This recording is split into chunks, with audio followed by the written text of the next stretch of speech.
Henry Cole was a man who measured his life in decimal points and skyscrapers. To the world, he was the Ice King of Manhattan, a billionaire who had turned a small real estate firm into a global empire. But on this Tuesday evening, as he sat at the Broadmoor's rooftop restaurant, the only thing on his mind was the perfect sear on his $200 steak. Until he heard the voice. "Daddy, I'm so hungry. Can I eat with you?" The words were tiny, barely a whisper, but they cut through the ambient jazz and the clinking of crystal like a razor. Henry froze.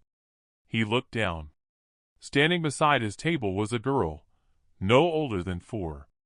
Her hoodie was 3 sizes too large, stained with grease and frayed at the cuffs. Her knees were scraped, and her curly hair was a mess of tangles. But it was her eyes, dark, wide, and painfully earnest, that made Henry's heart skip a beat. "I'm really hungry, Daddy," she repeated. Henry's first instinct was his professional one, cold, logical denial. "I'm not your father," he thought. But the words died in his throat. There was something in her face, a haunting familiarity. She looked exactly like someone he had lost 20 years ago. Someone he had spent 2 decades trying to forget. Before he could respond, the atmosphere shifted. "What do you think you're doing?" A tall man in a sharp suit, the restaurant manager, stormed over. He looked at the girl as if she were a smudge on a pristine window. "Where are your parents? You can't be here begging." I just wanted to eat with my daddy," she said, pointing a trembling finger at Henry.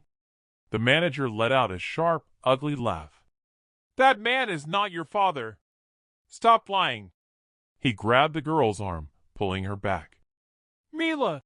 she cried out, her small hands reaching desperately for Henry's table.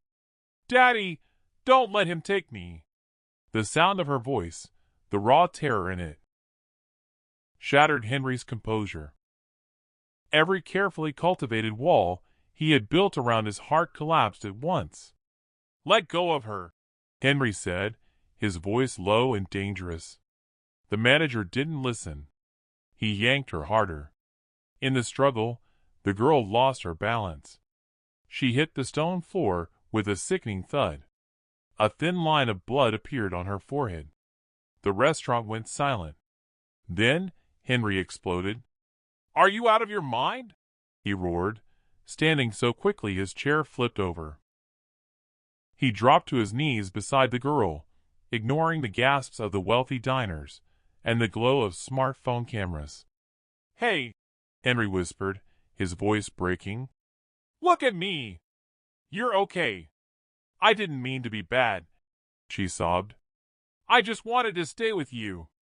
"You did nothing wrong," Henry said fiercely, pressing a silk handkerchief to her wound. He looked up at the manager, his eyes like liquid nitrogen.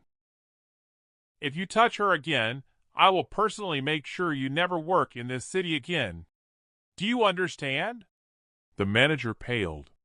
"Sir, I didn't know." "You knew she was a child," Henry spat. "That should have been enough."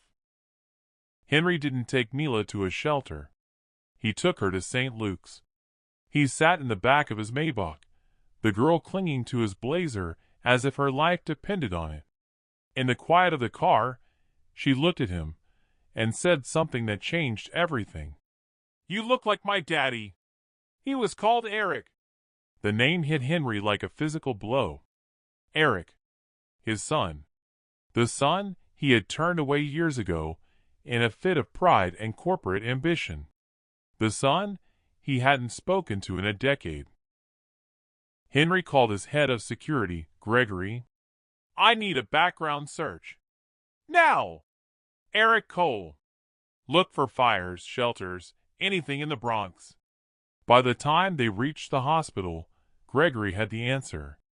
A tenement fire. 2 weeks ago. A man named Eric was found dead, protecting a child. No next of kin. No ID. "She's my granddaughter," Henry whispered to the empty hallway. The DNA results confirmed it. 99.9%. Mila wasn't just a random child. She was his blood. She was the only thing left of the son he had failed. As she slept in the hospital bed, clutching a teddy bear, Henry made a vow. He had spent his life building towers of glass and steel. Now, he would build a home for the girl the world had forgotten. The transition from billionaire bachelor to grandfather was not easy. Henry's partners at Cole International were horrified. "You're making a spectacle of yourself, Henry," Trevor Wills, his senior partner, argued in the boardroom.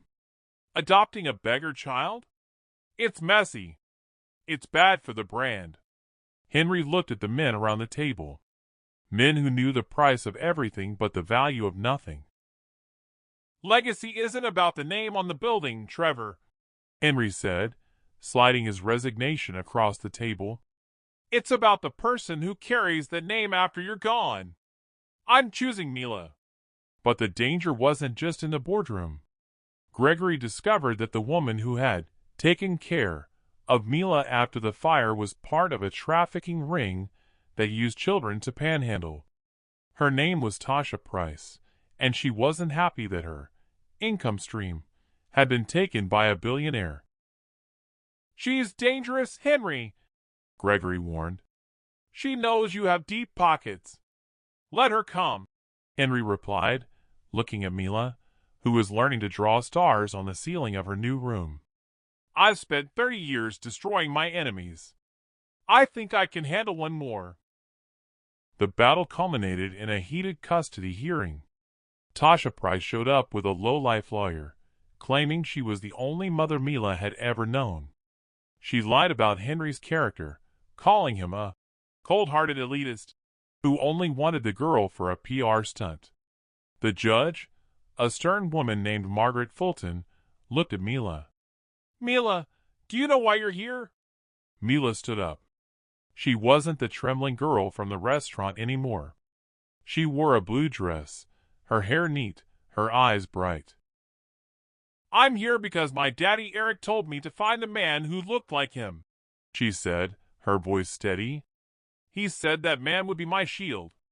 And Grandpa Henry, he is." The courtroom went silent. The evidence of Tasha's neglect, the bruises Gregory had documented, the testimonials from other street kids, was undeniable. Tasha was led away in handcuffs, screaming about rich pigs, while Henry pulled Mila into his arms. "Am I really yours now?" she whispered. "Always," Henry replied. Years passed. Henry Cole didn't return to the cutthroat world of real estate. Instead, he founded the Eric Carter Foundation, a multi-billion-dollar initiative to protect children in the system. Mila grew up not as a beggar child, but as a beacon of hope. Every Saturday, they would go back to that library where Eric used to play his guitar, and Henry would tell her stories about the father she barely remembered, but who had loved her enough to save her. Henry realized that the poor person niche he had accidentally entered wasn't about money. It was about the poverty of the soul.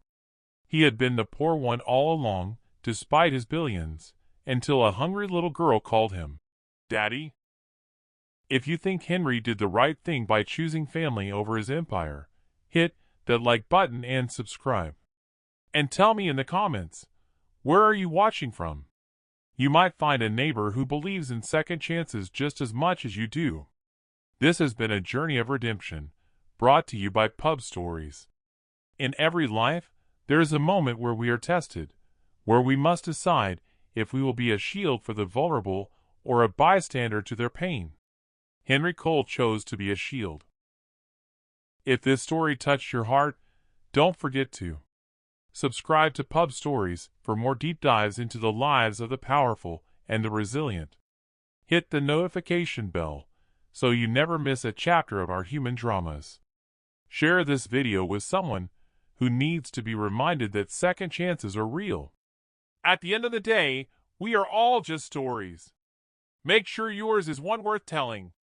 Thank you for watching Pub Stories. We'll see you in the next one.